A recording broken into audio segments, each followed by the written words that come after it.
자, 오늘 우리가 함께 볼 말씀은 열왕기상 10장 23절부터 29절까지가 되겠습니다. 23절부터 읽어보겠습니다. 솔로몬 왕의 재산과 지혜가 세상의 그 어느 왕보다 큰지라. 온 세상 사람들이 다 하나님께 솔로몬의 마음에 주신 지혜를 들으며 그의 얼굴을 보기 원하여 그들이 각기 예물을 가지고 왔으니 곧 은그릇과 금그릇과 의복과 갑옷과 향품과 말과 노새라. 해마다 그리하였더라. 솔로몬이 병거와 마병을 모음에 병거가 1400대요 마병이 12000명이라. 병거성에 두고 예루살렘 왕에게도 두었으며 왕이 예루살렘에서 은을 돌같이 흔하게 하고 백향목을 평지에 뽕나무같이 많게 하였더라. 솔로몬은 말들은 애굽에서 들여왔으니 왕의 상인들이 값주고 산 것이며 애굽에서 들여온 병거는 한 대에 은 600세겔이요 말은 한 필에 150세겔이라. 이와 같이 햇사람의 모든 왕과 아람 왕들에게 그것들을 되팔기도 하였더라. 아멘. 자, 솔로몬의 왕의 재산과 지혜가 세상 어느 나라 왕보다 많게 되었다. 이것은 무엇 때문입니까? 하나님이 솔로몬에게 특별한 복을 주신 결과가 아니겠습니까? 즉, 우리가 이와 같은 말씀을 볼 때, 그 사람 좋겠다. 축복받았네. 이 정도에서 그쳐서는 안 돼요. 분명히 3장 13절에서 기브온 산당에서 솔로몬의 꿈에 나타나신 하나님의 약속하신 말씀을 상기할 수 있어야 돼요. 그게 뭐였습니까? 내 평생의 왕들 중에 너와 같은 자가 없을 것이다. 그렇게 얘기하셨어요. 그 약속이 성취되고 가고 있는 것. 하나님의 약속은 절대로 어긋나지 않는다. 우리 평생 동안 잊지 말아야 될 거죠. 또 솔로몬의 지혜라는 것은 보면 특별하게 실제적인 거예요. 그 지혜는 왕국의 평화를 지키는 지혜였죠. 또 복잡한 그 나라 가운데서 번영하는 상업제도를 만들어내기도 했고, 국가를 풍요와 명성이 올려놓았고, 그 시대에 애국과 아수르 양쪽 모두가 침체되어 있었는데, 그때 이 솔로몬의 왕국이 그 부로 인해서 세상에서 당대 첫째가는 위치에 있었다. 이 사실이에요. 역사적으로 증명하는 것이죠. 너무나도 많은 것이 성경을 읽어보면 이 솔로몬 한 사람의 성품과 정직이 다 다른 것이었다는 거예요. 이 시대에 거의 초인간적인 지혜를 가지고 있었다. 그것으로 말미암아 나라가 번영했고 권력이 커지는 그런 놀라운 기적과 같은 일을 이스라엘이 역사상 일어본 적이 어디가 있어요. 그렇죠? 하지만 우리가 또 이런 것들을 보면서 교훈을 분명히 가지고 있어야죠. 그 사람이 그랬다고 끝나면 아니죠. 이 부와 지혜, 여기 나오는 이 왕의 재산과 지혜가 세상 어느 사람보다 큰지라 하는 이 부와 지혜가 항상 우리 삶과 연결되는 거 아니에요. 이게 다 하나님의 선물이라는 거죠. 하지만 주의와 수고를 항상 필요로 하죠. 잘못 사용되면 안 되니까. 또 커다란 힘의 원천이 되기도 하지만 이 부와 지혜라는 것이 크게 남용될 수도 있다 하는 것도 잊지 말아야죠. 또 이 부와 지혜는 한 사람이 반드시 그 두 가지를 다 소유하게 되는 것이 아니기가 쉽다는 거예요. 부라는 것이 육신을 장식하여 줄 수 있는 것이지, 반면 지혜는 마음을 장식하여 주는 것이고, 부는 영향력을 살 수 있지만 지혜는 영향력을 스스로 나타내게 하는 힘이 되죠. 부는 물질적이고 사라져버리는 것이지만 지혜는 불멸하는 것이다. 이렇게 또 구분지어서 생각할 때, 자, 무엇을 먼저 구하겠느냐. 이런 판단력이 필요하다는 것입니다. 24절을 보면 뭐라고 했어요? 세계 각국에서 수많은 사람들이 하나님이 솔로몬에게 주신 지혜를 듣기 위해서, 얼굴 한번 보기 위해서 막 와요. 은그릇, 금그릇, 의복, 갑옷, 향품, 온갖 예물을 들고 찾아와요. 그냥 그 시대의 셀럽이에요. 얼마나 대단했으면 이렇게 사람들이 온갖 선물 가지고 찾아왔을까. 온 세상 사람들이 다 왔다. 얼마나 많은 사람들이 솔로몬의 지혜를 배우고자 했는지. 학원 강사로 요새 한국에서 학원 강사들이 이렇게 유명하다면서요. 돈을 어마어마하게 번다 그러던데. 여러분, 하나님이 자신을 믿는 성도들에게 지혜를 베풀어 주심을 믿으십니까? 그럼 이걸 배우고자 하는 마음이 있어야죠. 얼마나 귀한 기회입니까? 또 이 보면 하나님이 솔로몬에게 주신 지혜는 이스라엘 백성에게 복이 되었을 뿐만 아니라 세상 사람들도 간절히 배우고자 할 정도로 탁월한 능력이었다는 거예요. 하나님을 믿든 안 믿든을 떠나서. 하나님은 누구든지 지혜가 부족하다고 생각해서 하나님께 구하면 위로부터 난 지혜, 하늘의 지혜, 이것을 주실 줄로 믿으시기 바랍니다. 우리는 어떻게 해야 됩니까? 솔로몬의 왕의 지혜를 훨씬 능가하는 만왕의 왕이신 예수 그리스도의 지혜, 이 지혜를 사모해야 된다는 거죠. 그래서 지혜와 모략의 영신 성령으로 충만할 수 있도록 구해야 된다는 것입니다. 그럴 때 예수 그리스도의 지혜와 명철로 살아가는 성도의 삶을 보면서 세상 사람들이 그 지혜를 배우고자 열망하며 예물을 가져오게 되는 그런 경험이 있을 것이다. 말씀을 배우고자 하는 사람들은 말씀을 온전히 가리키는 사람들을 사모하게 되어 있다는 거죠. 오늘날 사람들은 부자 되는 법을 배우고 서점에 한국 서점에 가면 돈 버는 법에 대해 책이 나오면 다 베스트셀러래요. 또 뭐 점치러 가는데 돈 쓰고, 이게 참 문제죠. 정말로 필요한 것은 하나님의 지혜, 나라를 어떻게 솔로몬처럼 국가 경영 전략을 듣고 리더십을 어떻게 갖춰야 하냐, 이런 것에 관심이 있어야 되겠죠. 또 자기 지혜의 근원을 잊지 않았다면, 하나님이 주신 것을 잊지 않았다면 그 지혜를 나눠줄 수 있어야 되는 거예요. 그게 또 성경의 원리예요.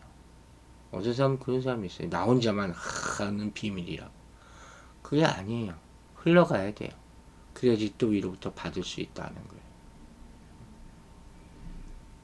그러니까 솔로몬이 아마 이 하나님을 경외하는 삶의 중요성과 하나님을 아는 지식에 대해서 말하지 않았겠습니까? 이처럼 전반적으로 보면 우리가 다른 사람을 찾아가서 하는 전도가 있고, 또 찾아오는 사람들에게 소망과 복에 관해서 설명해 주는 그런 또 전도가 있는 거예요.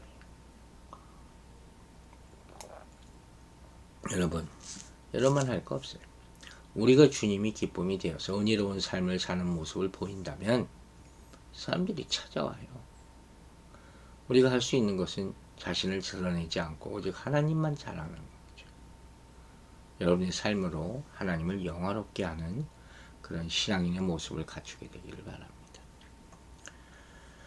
26절부터 29절까지 한번 볼게요. 솔로몬이 병거와 마병을 모음해 병거가 1400대요 마병이 12000이라 병거성에 두고 예루살렘 왕에게도 두었으며, 왕이 예루살렘에서 은을 돌같이 흔하게 하고 백향목을 평지에 뽕나무같이 많게 하였다. 얼마나 어마어마하게 많았으면 이랬을까. 다 금으로 다 장식했으니까 은이 눈에 들어왔겠어요. 또 솔로몬의 말들은 애굽에서 들여왔으니 왕의 상인들이 값주고 산 것이며, 애굽에서 들여온 병거는 한 대에 은 600세겔이요 말은 한 필에 150세겔이라. 이렇게 쭉 나와 있어요. 이 병거, 마병, 에다 애국에서 수입한 거죠. 한 대에 은 600세겔, 말은 한 필에 150세겔. 솔로몬이 병거를 1400대 정도 보유했고, 마병이 모두 12,000명 정도 됐다. 이거 어마어마한 숫자죠, 당시로. 또 27절을 보면 은을 돌같이 흔하게 하고 백향목을 평지에 뽕나무같이 많게 했다. 솔로몬의 당시의 풍요로움을 이렇게 묘사하고 있는 것이죠. 은이나 이 백향목 다 외국에서 수입한 것 아닙니까? 외국과의 무역이 성행했음을 보여주는 그런 증거가 되는 것이죠. 그리고 또 이 병과 말을 수입해서 햇사람의 왕들과 아람 왕들에게 파는 중개무역을 했다. 이 솔로몬이라는 사람이 장사에도 아주 어마어마한 재능을 가지고 있는 사람입니다. 그런데 문제가 하나 있어요. 26절에서 병과 마병을 모았다 하는 말이 눈에 들어오잖아요. 뭐냐?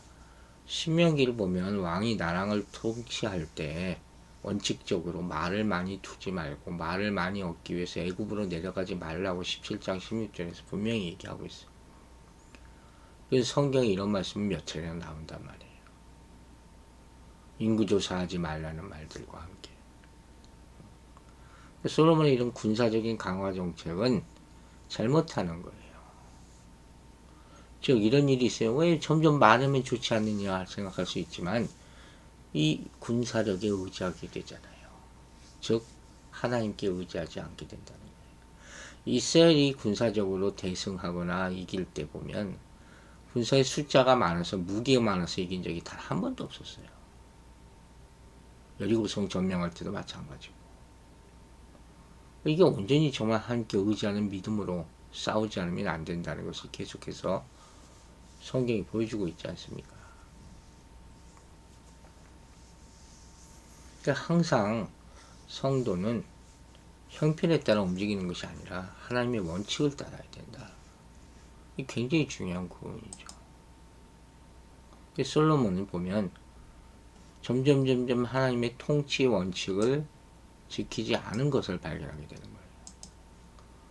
물론 세상적인 관점에서 보면 고대 사회에서 말과 병거는 성을 방어하고 전쟁을 준비하는 데 너무나 중요한 것이겠죠.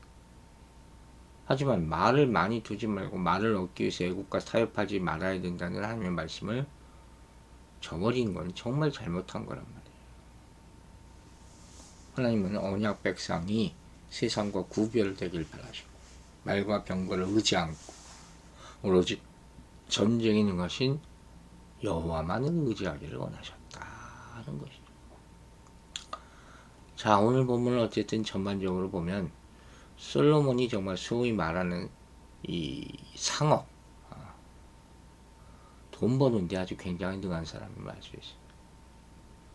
이 마지막에 이런 생각을 좀 해봤어요. 오늘날 우리가 부딪히는 이 물질, 장사하는 분들 특히 사실 여기에 대한 책들이나 무슨 가르침들이 많이 없어요. 제가 언제 한번 이거 시리즈로 한번 하려고 그러는데 그리스도인들은 어떻게 돈을 벌어야 하나 하는 문제예요. 사실 굉장히 중요하죠. 이기로 말미암은 갈등이 굉장히 크니까. 기본적으로 성경을 보면 상업에서 선한 그리스도인들이 있었다는 분명한 사실들을 많이 발견할 수 있어요.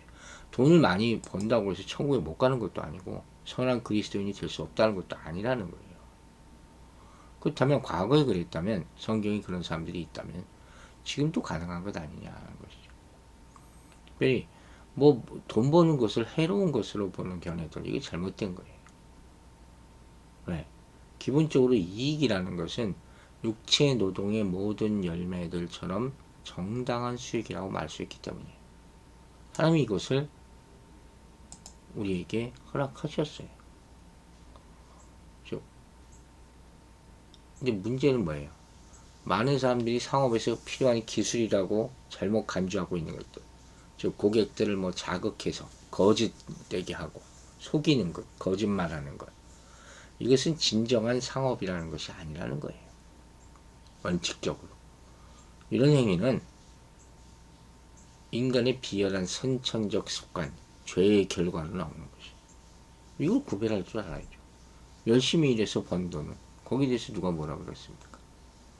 그러니까 이런 것의 차이란 말이에요. 바로 사람들이 흔히 부딪히는 어려움이 여기 있는 거예요. 어디까지 속이느냐가 아니라 속이는 것은 원래 아니라는 거예요. 마치 이런 거예요. 그리스도인으로서 거듭남이 없이 그냥 교회의 일원으로서 남아있는, 이건 아니잖아요. 이 차이는 크잖아요. 이름만 남아있는. 이 구별을 여러분 분명히 해야 되는 것이죠. 그죠? 이런 사람들이 많죠. 교회 이름 걸어놓고 교회 안에서 장사하고 돈놀이하고, 이거 절대적으로 안 되는 거예요. 여러분이 또 한 가지 중요하게 생각해야 될 것은 뭐냐? 진정으로 하나님의 부르심을 받아서 이 매매하는데 일을 감당하고 있느냐는 거예요. 특별한 직분이 다, 재주가 다 각 사람마다 있잖아요. 근데 그 전에 하나님의 콜링이 지금 내가 하는 일에 있어야 된다. 그냥 돈만 벌기 위해서 무슨 일이든지 하는 게 아니다. 그 일을 생각하고 할 수 있어야 돼. 이건 사실 굉장히 중요한 근본적인 이유가 되는 겁니다. 쉽게 말하면 남을 도울 수 있는 일을 할 수 있어야 되느냐. 땀을 진정으로 흘리고 거기에 대한 정당한 수익을 얻는 일을 내가 지금 하고 있느냐 하는 것이죠.